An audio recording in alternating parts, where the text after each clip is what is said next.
chicos, ¿cómo están? Bienvenidos una vez más a Tiempo para Aprender tercero de secundaria, del curso de Historia, Geografía y Economía, aquí por USMPTV Aprende con Todo. En los dos últimos programas hablamos sobre la colonización, pero para comenzar el día de hoy te quiero hacer una pregunta. ¿Qué harías si por culpa de uno o dos compañeros dejan a todo tu salón sin recreo? De hecho, que vas y te quejas con alguna autoridad, o sea, te rebelas. Algo así sucedió en el Perú, pero con indígenas en el siglo XVIII. ¿Quieres saber qué sucedió? Entonces no te despegues de tu pantalla y presta mucha atención al siguiente video. Mientras yo me voy a escuchar un poco de música. Helga, ¿qué se te viene a la mente al mencionar la palabra rebelión? No, Helga, estás bien lejos de la respuesta, porque una rebelión es una manifestación de rechazo a la autoridad. Sí, todos en algún momento se rebelan, hasta las hormigas. ¿No me crees? Mira cómo todas trabajan juntas para lograr un objetivo en común cuando creen que algo no les conviene. Pero no estamos hablando de una rebelión de hormigas, así que imagina algo parecido, pero con el pueblo indígena peruano, cuando todavía éramos una colonia y la gente se encontraba muy molesta con la autoridad virreinal. Los levantamientos que se dieron estuvieron organizados por indígenas, mestizos, criollos, negros y aliens. Ok, no, aliens no, pero sí por todos los anteriores. Dentro de estos grupos siempre había un líder, pero no creas que un día él amanecía medio asado y pensaba, hoy nos bajamos a las autoridades, ¡woo! Las rebeliones que se dieron en el siglo XVIII fueron por dos motivos principales, los abusos que cometían los funcionarios españoles y las reformas borbónicas. ¿Tienes una idea de cuántos levantamientos se dieron? ¿100 levantamientos?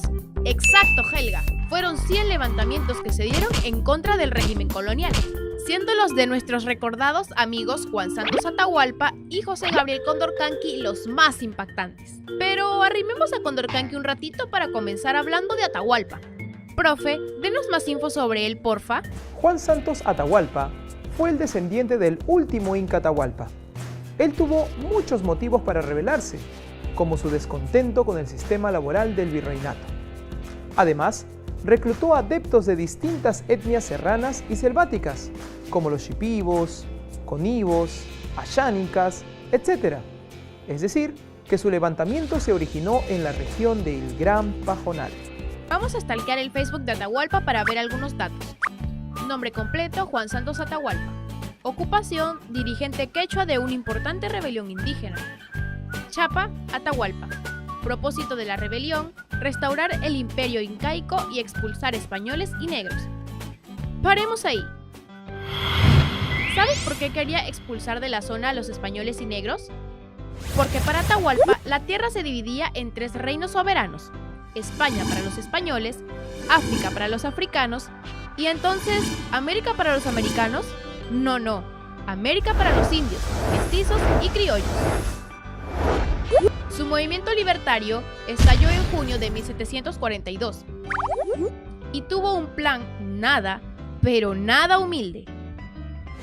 Él solo quería ganar la selva para luego ganar la sierra y finalmente la costa, cosa que así tranquilamente podía coronarse Inca en Lima. ¿Qué te parece?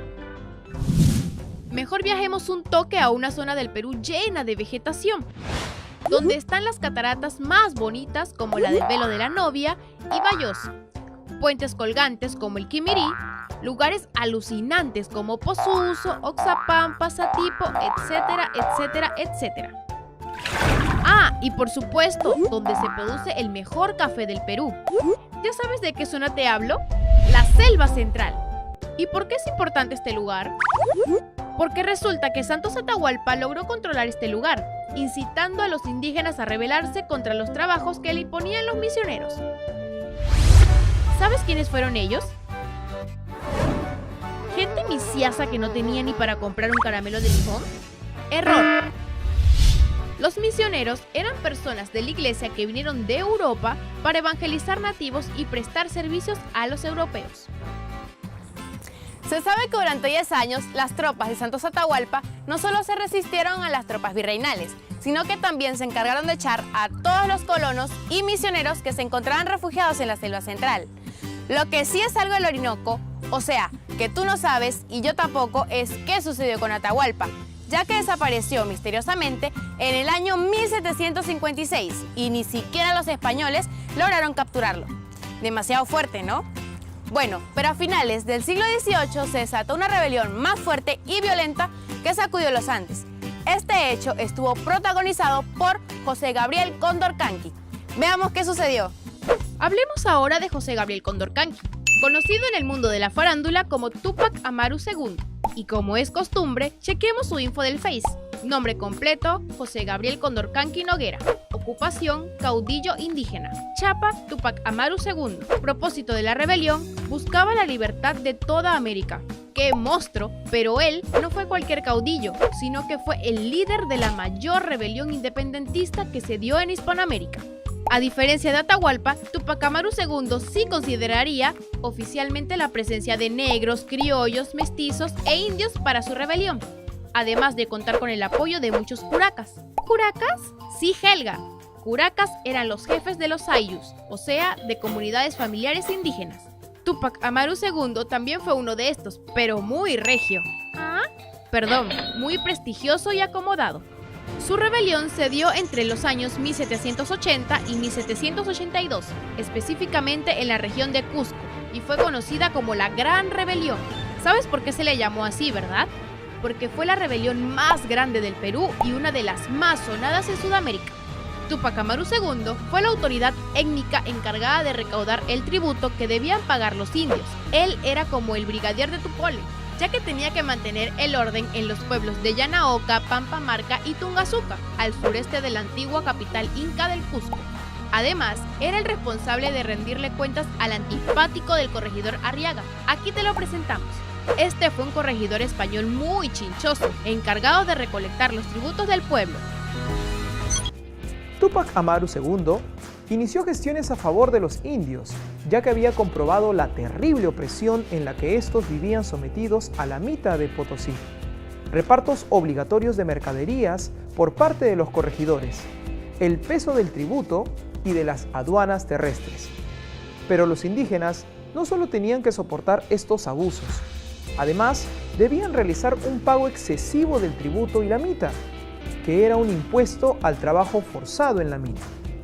Cansado de todos estos excesos, Túpac Amaru II agudizaría sus planes para acabar con el régimen del corregidor Arriaga. Un día se organizó un buffet. No iban a comer chaufa y mucho menos chanfainita. Era una comida algo sofisticada. ¿Maquis tal vez? Ni idea. Pero lo cierto es que con este almuerzo se planeaba emboscar al corregidor Arriaga cuando retornara a Tinta, pueblo donde vivía. Arriaga retornaba a su casa muy feliz en su caballo, cuando de pronto fue sorprendido por los aliados de Túpac Amaru II. Como todo villano, intentó escapar, pero por las puras, porque lo capturaron y lo apresaron y días después acabaron con su vida en la plaza de Tungazuca. Inmediatamente, una gran noticia llegaría a los oídos de los indígenas.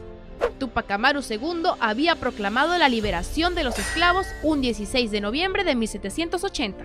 Sí, gran noticia para los indios, pero pésima para las autoridades. Por eso mandaron un ejército de 2000 hombres. Eso fue un chiste para nuestros rebeldes, ya que sus muchachos fueron 6000. Y con esto, sobrado ganaron su primera batalla, la de Sangarará. Luego de esto, Túpac se puso más bravo. Por eso el visitador y funcionario español Areche organizó una poderosa fuerza armada con 17,000 hombres al mando del mariscal José del Valle, desatando la batalla de Tinta, donde Condorcanqui huye sin roche a Langui. Para su mala suerte, es apresado y entregado a los españoles. Por último, a él le tocaría la pena bárbara, el descuartizamiento. Fue amarrado a 4 caballos, pero como no murió, le cortaron la lengua y lo decapitaron. Es decir, Túpac Amaru II muere en 1781. Ya hablamos de la rebelión indígena del siglo XVIII en el Perú, así que veamos cuánto has aprendido. Ahora es tu turno. ¿Cuál fue la rebelión más influyente en la época de la colonia? ¿La del corregidor Arriaga? ¿La de Juan Santos Atahualpa? ¿O Túpac Amaru II? Exacto. Su rebelión logró poner fin a los excesos y abusos que cometían los españoles conquistadores. ¿Cuáles fueron los principales acontecimientos del siglo XVIII? ¿Los levantamientos indígenas en contra del dominio español? ¿La persecución al corregidor Arriaga o los enfrentamientos de Juan Santos Atahualpa? Perfecto. Se caracterizó por los centenares de rebeliones que aparecieron debido al descontento de los indios hacia el poder español. ¿Cuántos levantamientos aproximadamente se llevaron a cabo en contra del régimen colonial? ¿5, 20 o 100?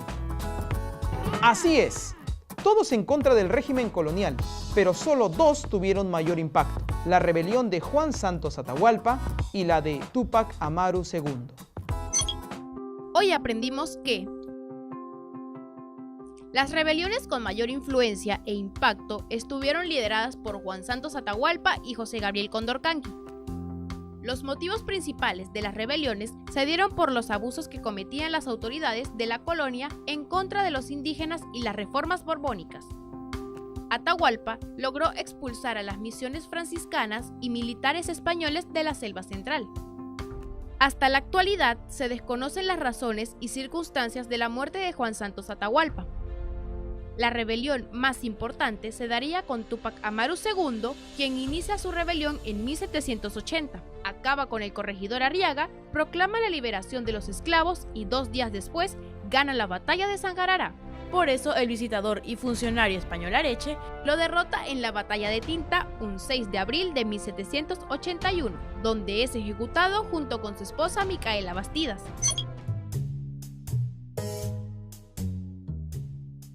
Vivimos en un mundo donde siempre van a haber injusticias, pero nosotros desde nuestro entorno debemos de hacer que prevalezcan los valores, y es algo que tú y yo podemos hacer a diario.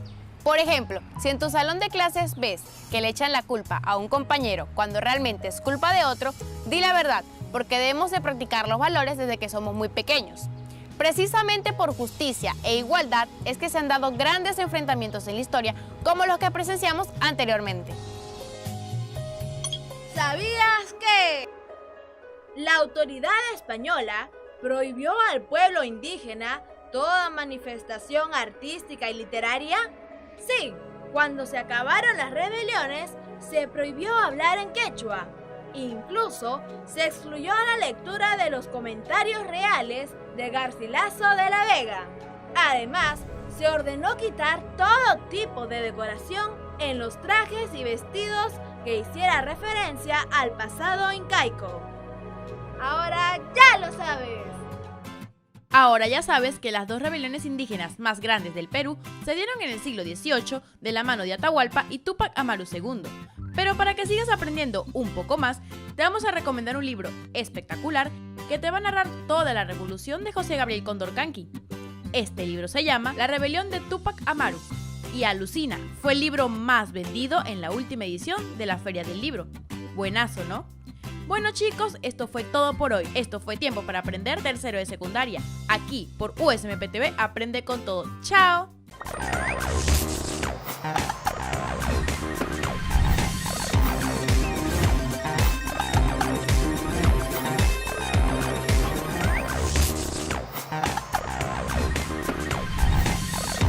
Y en el siguiente programa aprenderemos sobre la crisis española y su influencia en América.